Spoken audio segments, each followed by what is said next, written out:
Alors, je suis très content d'être là. Alors, je suis doublement content d'être là. D'abord parce que nous sommes sur Marseille et que j'ai eu la chance, moi, de commencer mes études de médecine à Marseille. Et donc, je le disais tout à l'heure à Mathieu Secaldi, c'est des vieux souvenirs. Bon, il y avait ici des sacrées fêtes hein, qui se faisaient à Marseille. Hein. Dans la faculté de médecine, on a en général, bon, c'était pas l'époque Covid, hein, donc on faisait des méga fêtes dans le grand hall de la faculté de médecine. Il y avait une sacrée ambiance à Marseille. Mais au-delà de la sacrée ambiance à Marseille, j'ai bénéficié d'une excellente formation à Marseille, notamment par ton prédécesseur, hein, Mathieu, de l'époque, mais aussi par tout un tas d'excellents hospitalo-universitaires. Et c'est vrai que on a cette chance-là d'avoir une médecine de très grande qualité en France et évidemment de très grande qualité à Marseille. Et puis je suis très content d'être là, au-delà des souvenirs de Marseille. Je suis très content d'être là parce que c'est la deuxième fois finalement qu'il y a ces rencontres de la 2MCL sur la maladie à corps de Lévy. La première fois c'était au ministère de la Santé et je crois que c'est important que ces rencontres aient lieu. On voit que depuis les rencontres de Paris où finalement l'association émergeait à peine à l'époque, eh bien l'association a beaucoup grandi. On sent qu'il y a un professionnalisme qui s'est mis en place. On sent aussi que finalement c'est au grand bénéfice des patients et des familles. Et moi, c'est vrai que la première fois que, je le dis à chaque fois, que j'ai eu Philippe de Linares au téléphone et qu'on s'est appelé, et je me suis dit que c'était une excellente nouvelle. Excellente nouvelle parce que finalement il y ait ce flambeau de la maladie à corps de Lévy qui soit porté aussi par les patients et par les aidants. Parce que sans vous, sans votre présence, je crois qu'on ne peut pas arriver à bien lutter contre la maladie. Et je crois que c'est important qu'on lutte tous ensemble contre cette maladie. Et comme c'était rappelé par Catherine Laborde tout à l'heure à travers la vidéo, hein, c'est au moins 150 000 personnes, probablement plus, 180 000, peut-être plus. On n'a pas de données, mais il est très important, très très important qu'on lutte tous ensemble contre cette maladie et qu'on lutte la 2MCL, mais aussi les autres associations. J'ai beaucoup aimé la présentation de la représentante de France Parkinson. Merci madame, parce que je crois que là c'est un message que je voudrais, comment dire, d'union. Il faut que toutes les associations qui s'intéressent, qui luttent contre la maladie à corps de Lévy se réunissent hein, et se fédèrent, comme c'est le cas dans la maladie d'Alzheimer, comme c'est le cas dans la maladie de Parkinson. Soyez solidaires, travaillez ensemble. C'est l'intérêt d'abord des patients, mais aussi des proches et de ce qu'on appelle les aidants. Voilà, alors j'en passe maintenant, j'en viens à la maladie à corps de Lévy et des fluctuations. Donc la suivante, s'il vous plaît. Donc j'aime bien cette diapositive. Alors c'est issu d'un papier de Nature Medicine de 2017 que Léna Chabran, qui a rejoint notre équipe, donc qui est maître de conférence des universités et qui est orthophoniste, qui est donc sur eCube aussi, a fait. Et vous voyez là le dessin d'un neurone.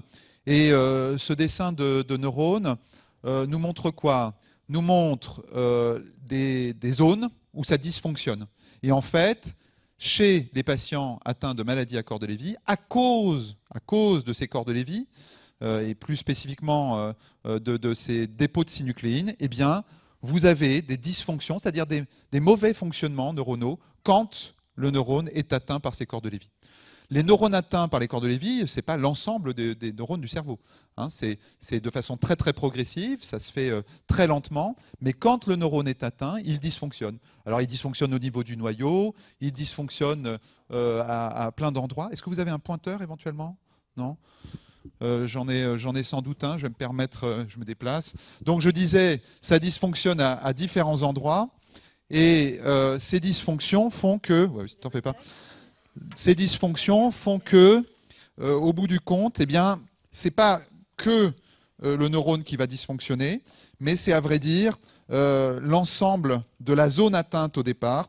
Alors nous, on a montré que la zone atteinte au départ, c'est finalement peut-être l'insula, hein, qui est une zone assez profonde qu'on retrouve, comment dire, là. Ah, vous en avez un, c'est génial, merci beaucoup. Donc, l'insula, mais vous voyez là, ici, donc, le noyau, des structures qu'on appelle le réticulum endoplasmique, le Golgi, la poubelle du neurone, parce qu'il y a toujours une poubelle, hein, c'est comme à la maison, le lysosome, la mitochondrie, ça c'est la centrale énergétique. Hein. Et puis, vous avez aussi ici, finalement, la synapse, donc c'est la zone de connexion avec les autres neurones, et là aussi ça dysfonctionne. Donc quand un noyau, quand un neurone est atteint par ces corps de Lévy, il y a des dysfonctions multiples. Mais au départ, il n'y a pas de destruction neuronale. Et ça, c'est important. C'est-à-dire qu'il y a d'abord un dysfonctionnement. Contrairement à d'autres maladies neuroévolutives où il y a rapidement une destruction neuronale, comme dans la maladie frontotemporale, hein, ça c'est malheureusement prototypique, ou comme la maladie d'Alzheimer, dans la maladie à corps de Lévy, c'est d'abord une dysfonction. Et c'est probablement là qu'il faudrait qu'on intervienne. Alors revenez un petit peu en arrière. Où sommes-nous là? Vous êtes allé un petit peu trop vite. Oui, encore en arrière, encore s'il vous plaît. Ah, encore. Voilà, allez-y maintenant. Voilà, la suivante, s'il vous plaît. Voilà. Donc, un petit mot maintenant d'historique. Les fluctuations de la maladie à corps de Lévy, en fait, sont apparues finalement dès la définition de la maladie à corps de Lévy clinique. C'est-à-dire que première définition clinique de la maladie à corps de Lévy, c'est 1992, dans le British Medical Journal par Ian McKees de Newcastle. Et dès le départ, Ian McKees, qu'est-ce qu'il nous dit? Il nous dit ces patients-là varient beaucoup. Il nous dit en fait qu'il y a des troubles cognitifs fluctuants, que la fluctuation est marquée avec des épisodes de confusion et des intervalles de lucidité. Alors là, c'était un peu caricatural, si vous voulez. Hein. Ce n'est pas tout le temps comme ça, les fluctuations. On va voir que ça s'est un peu amélioré du point de vue de ce que c'est que la fluctuation. Mais dès le départ, l'équipe anglaise avait dit il y a un problème. Des moments, ils vont bien, des moments, ils ne vont pas bien. Voilà. Hein. Et ils ne vont pas bien du point de vue cognitif. Diapositive suivante, s'il vous plaît. Alors, quelle est la définition des fluctuations actuelles? Elle n'est pas toujours claire, cette définition. C'est d'ailleurs ça qui, à mon avis, est problématique dans le diagnostic. Mais ce qu'on peut dire, c'est qu'il y a une baisse des capacités cognitives, et cette baisse, elle est variable au cours du temps. Et c'est pour ça que je vous ai mis cette sinusoïde-là. C'est-à-dire qu'à certains moments, les patients vont plutôt bien, et puis à d'autres moments, les patients vont un peu moins bien, voire beaucoup moins bien, ça peut descendre plus bas. Et cette baisse cognitive, elle est souvent accompagnée d'une baisse de la vigilance, c'est-à-dire les patients ont un éveil qui est diminué, hein, et donc ils vont passer un peu dans une phase de sommeil, à minima, de somnolence, et parfois de sommeil total. On parle aussi de baisse des capacités cognitives ou fonctionnelles.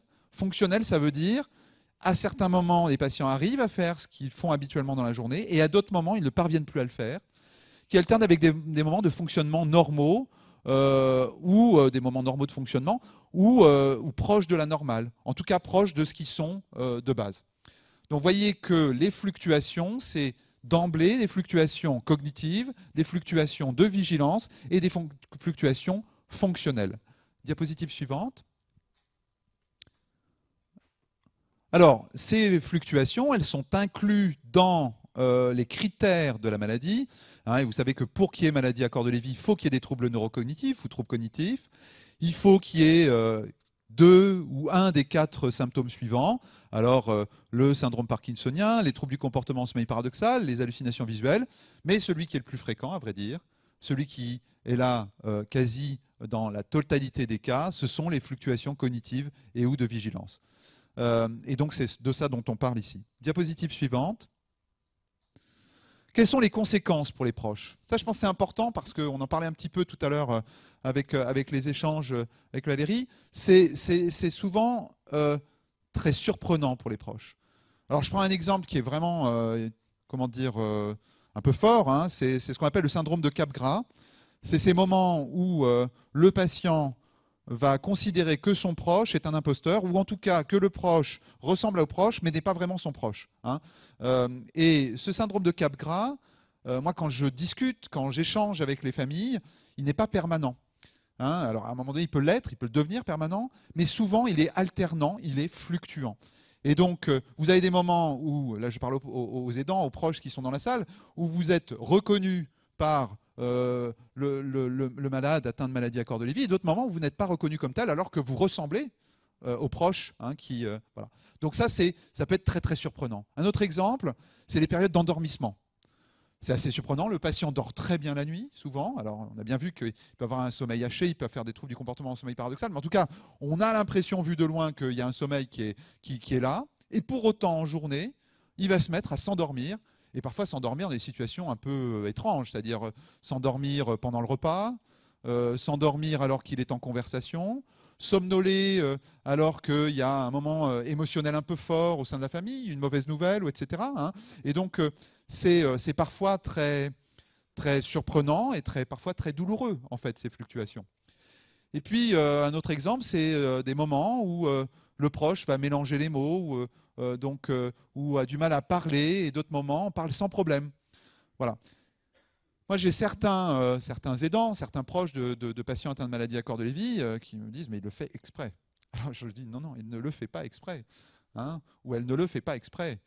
C'est important ça, de bien l'intégrer. C'est-à-dire que les patients qui subissent ces fluctuations ne le font pas exprès. Ils les subissent et ils ne s'endorment pas parce qu'ils ont envie, ce n'est pas un souhait de s'endormir, ils subissent l'endormissement et ils ne développent pas des moments où ils ont les idées qui se mélangent volontairement.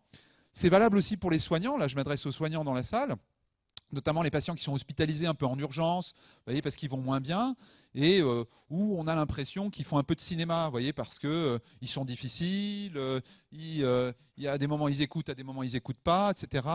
Donc là c'est pareil, il y a un grand besoin de formation, et je remercie les soignants qui sont dans la salle. Je pense que très clairement, ils ne le font pas exprès, ils ne font pas exprès d'être comme ça, ils subissent simplement la maladie.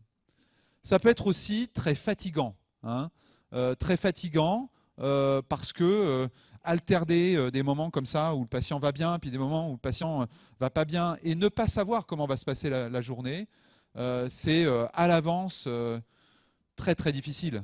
Et j'imagine, moi je n'ai pas dans mes proches des patients atteints de maladie à corps de Lévy, mais j'ai eu, et je pense que finalement alterner comme ça ces moments où on ne sait pas trop ce qui va se passer dans la journée, comment va être la journée, est-ce que ça va être une bonne journée, une mauvaise journée, ou alors est-ce qu'il va avoir son même cycle comme d'habitude, où il dort le matin alors qu'il ne devrait pas dormir, et puis il se réveille, mais il va être éveillé longtemps et parfois un peu trop agité peut-être dans la journée, c'est pas facile. Et puis, là c'est aussi assez surprenant, parce que le patient peut certainement peut donner l'impression d'être à un stade sévère de la maladie, comme s'il ne reviendra plus de ce moment voyez, des bons moments qu'on a pu vivre ensemble.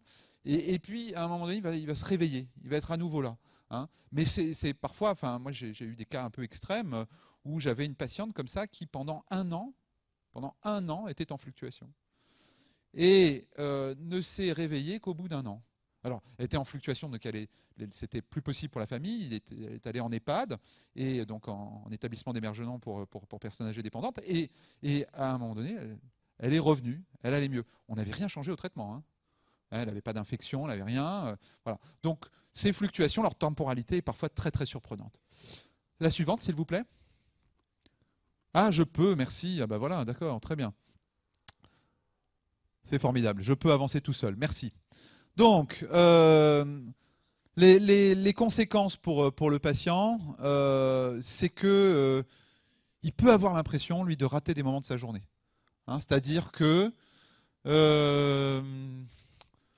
on a fait quelque chose, on est allé, je sais pas, se balader, on est allé au parc, on est allé voir un film, et puis en fait, il n'en a pas du tout le souvenir, alors qu'habituellement, il en a le souvenir.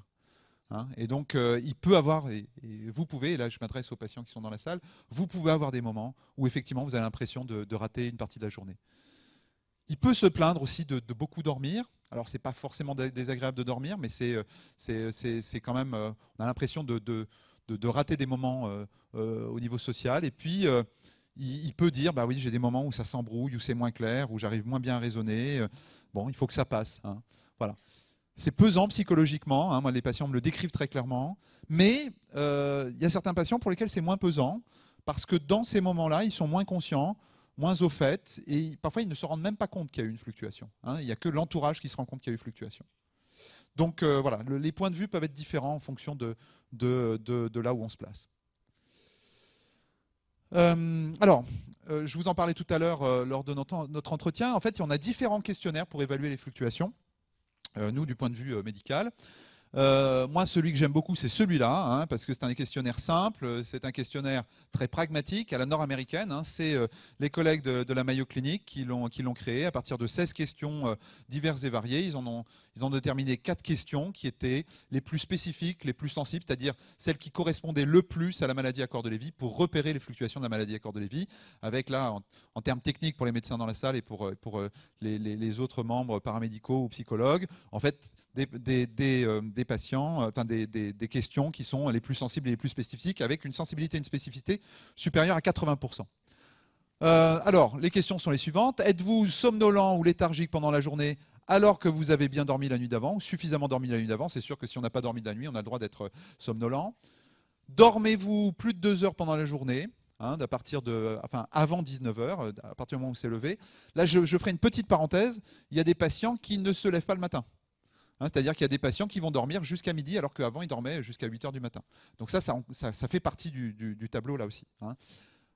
Vous arrive-t-il d'avoir le regard fixe pendant de longues périodes? Ça paraît une question un peu bizarre, un peu comme ça anodine, mais en fait ça correspond bien. Certains patients et certains aidants le disent très bien. Oui, il y a des moments, il n'est pas vraiment là, en fait, il a le regard un peu fixe.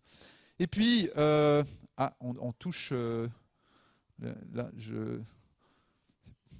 Et donc, non, il faut que je remonte. Voilà, excusez-moi. Voilà. Et donc, est-ce que avez-vous des épisodes pendant la journée où le flot de vos idées est désorganisé, pas clair ou bien illogique, ou alors éventuellement où votre langage est désorganisé, pas clair ou bien illogique? Ça aussi, c'est assez spécifique. Et ça, ce sont vraiment, si vous voulez, les fluctuations cognitives de la maladie à corps de Lévy. Maintenant, la question de l'électroencéphalogramme et de la maladie à corps de Lévy, une autre façon de le voir, c'est, si vous voulez, de regarder au cours de l'enregistrement la présence, si vous voulez, d'ondes qui seraient plus lentes ou plus rapides. Et là, en fait, ce qu'on montre, et les patients atteints de maladie à corps de Lévy sont ici en rouge, par rapport aux patients atteints de maladie d'Alzheimer qui sont ici en bleu, eh bien on montre que les patients atteints de maladie à corps de Lévy, quelles que soient les zones du cerveau, c'est-à-dire au niveau frontal, au niveau postérieur du cerveau, au niveau frontal latéral, au niveau frontal central, eh bien les patients atteints de maladie à corps de Lévy ont des ondes lentes plus importantes, les ondes à 6-7 Hz, qui sont donc les ondes θ, qu'on retrouve ici, dans ces 4 zones. Ce qui est intéressant, c'est qu'on voit moins ça dans la maladie de Parkinson qui a évolué, hein, ce qu'on appelle la démence parkinsonienne. Et ça, il y a pas mal de papiers là-dessus sur la comparaison entre la maladie à corps de Lévy et la démence parkinsonienne. Et on se rend compte que chez les patients atteints de démence parkinsonienne, vous avez moins d'ondes lentes, tandis que chez les patients atteints de maladie à corps de Lévy, vous avez plus d'ondes lentes. Donc c'est aussi un petit moyen de faire la différence avec la maladie de Parkinson. Alors, ensuite, il y a d'autres éléments, et là, j'aborde la question de l'IRM cérébral et de la scintigraphie. Et en IRM cérébral, les fluctuations, probablement se retrouvent, sont corrélées à des zones qui sont riches en acétylcholine. L'acétylcholine, c'est un neurotransmetteur important du cerveau. L'acétylcholine, c'est une hormone cérébrale ou un neurotransmetteur, c'est le nom consacré du cerveau. Et ce neurotransmetteur cérébral est fortement diminué dans la maladie à corps de Lévy. D'ailleurs, pas le seul neurotransmetteur. Vous avez aussi la noradrénaline qui est diminuée, vous avez aussi la dopamine qui est diminuée, vous avez aussi la sérotonine qui est diminuée. Donc il y a un ensemble de neurotransmetteurs qui sont diminués, ce qui va bien avec ce que je vous disais au départ, qui est en fait que les neurones dysfonctionnent. Et comme ils dysfonctionnent, ils sécrètent moins bien les neurotransmetteurs. Et donc, ce qui nous intéresse là, c'est la question finalement de l'acétylcholine. Pourquoi je vous ai mis ce schéma sur l'acétylcholine, toujours issu, grâce à Elena Chabran, adapté d'un autre article de Perry et collaborateurs de 1999? Eh bien, c'est que, si vous voulez, nous avons découvert avec Elena Chabran qu'il y avait un certain nombre de zones du cerveau qui étaient diminuées de volume en corrélation avec les fluctuations de la maladie à corps de Lévy. Et il se trouve que ces zones, alors qui sont décrites là en français, alors ça se devait faire en 2 fois, mais c'est pas grave, l'animation n'est pas là, mais le cervelet, le tronc cérébral, le lobe frontal, le thalamus, les régions pariétales, eh bien, l'ensemble de ces zones-là sont des zones qui sont riches en acétylcholine. Et donc, il est pas impossible, si vous voulez, qu'il puisse y avoir des liens forts entre l'existence de fluctuations et le manque d'acétylcholine, puisque nous retrouvons une diminution de volume chez nos patients atteints de maladie à corps de Lévy, corrélée aux fluctuations dans des zones riches en acétylcholine. L'autre chose qu'on a faite sur Strasbourg et sur la question de l'activité cérébrale, possiblement en lien avec les fluctuations, c'est qu'on s'est rendu compte qu'il y avait certaines zones du cerveau, grâce à des analyses très particulières, grâce à Marion Sourti, qui fait partie du laboratoire ICUBE, et qui est une des spécialistes, là je peux le dire mondiale, de l'analyse dynamique en IRM cérébral, ce qui est très compliqué. Elle a d'ailleurs fait un post-doctorat à Sydney, donc en Australie. Eh bien, c'est que vous avez certaines zones du cerveau qui fluctuent particulièrement. Alors c'était une étude un peu préalable de 2016, qu'on est en train de compléter sur la dynamique et pour lequel je ne peux pas vous montrer les résultats, mais je vous assure, il y a des résultats, s'ils se confirment, qui sont qui sont passionnants sur la question de la maladie à corps de Lévy et des fluctuations. Et avec Elena Chabran, ce que nous avons montré sur la maladie à corps de Lévy et sur la question des fluctuations, c'est qu'il y aurait peut-être un problème, si vous voulez, d'interrupteur cérébral. Hein. Nous sommes tous avec différents réseaux dans notre cerveau, et en fonction des situations, en fonction des activités que nous avons, nous employons différents réseaux. Et pour passer d'un réseau à un autre, il y a probablement ce qu'on appelle des sortes d'interrupteurs, alors ce que les anglo-saxons appellent des switches, ce qu'on pourrait appeler aussi des hubs par certains côtés. Eh bien, ces interrupteurs, si vous voulez, il est possible qu'ils dysfonctionnent.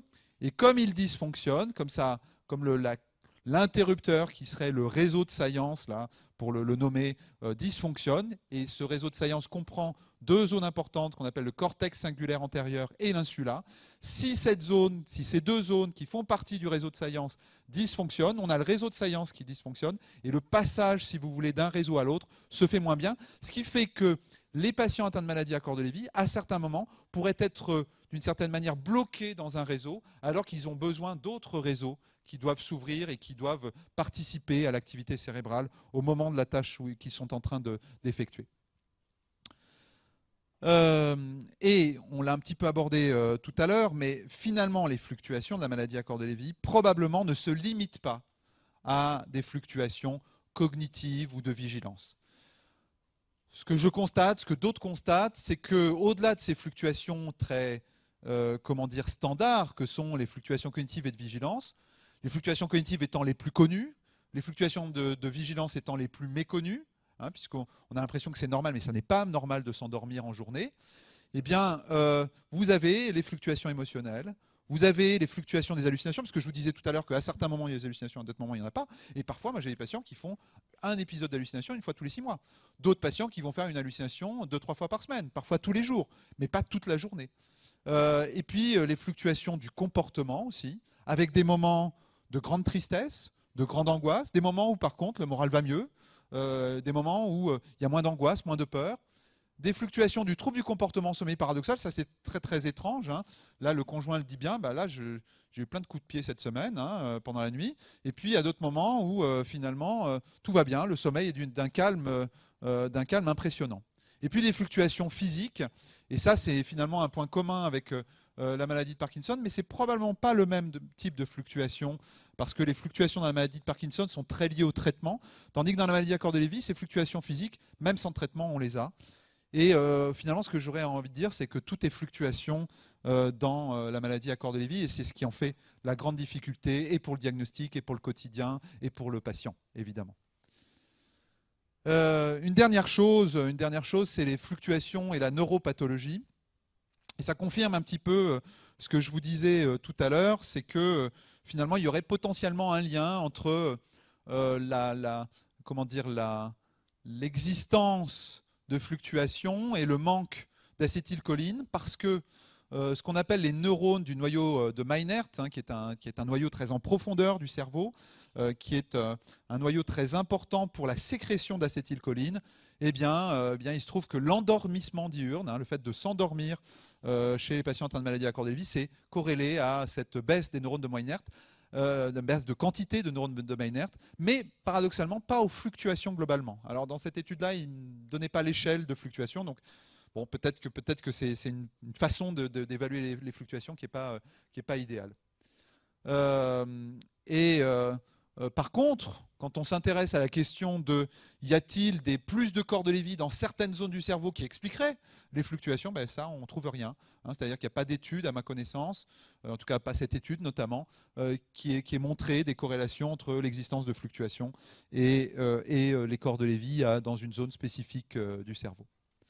Voilà, donc en conclusion, sur les fluctuations et la maladie à corps de Lévy, eh bien, c'est un symptôme probablement le plus fréquent dans la maladie à corps de Lévy, mais aussi, je vous l'ai déjà dit, le plus méconnu, et probablement celui qui empêche correctement de faire le diagnostic. Deuxième chose, c'est probablement le symptôme le moins bien compris, même si, vous l'avez vu, on progresse, et qu'il y a des éléments qui apparaissent sur la meilleure compréhension des fluctuations de la maladie à corps de Lévy. Le GLIRM nous donne des éléments de compréhension, et notamment cet aspect de lenteur de bande θ dans certaines zones du cerveau sont probablement le reflet de ces fluctuations. L'IRM fonctionnel, avec peut-être cette histoire d'interrupteur au niveau du réseau de Science, nous explique une partie du problème. Et alors évidemment, c'est toujours la question, quand on commence à comprendre, est-ce qu'évidemment, il n'y aurait pas une solution thérapeutique? Alors nous, on tente une solution thérapeutique.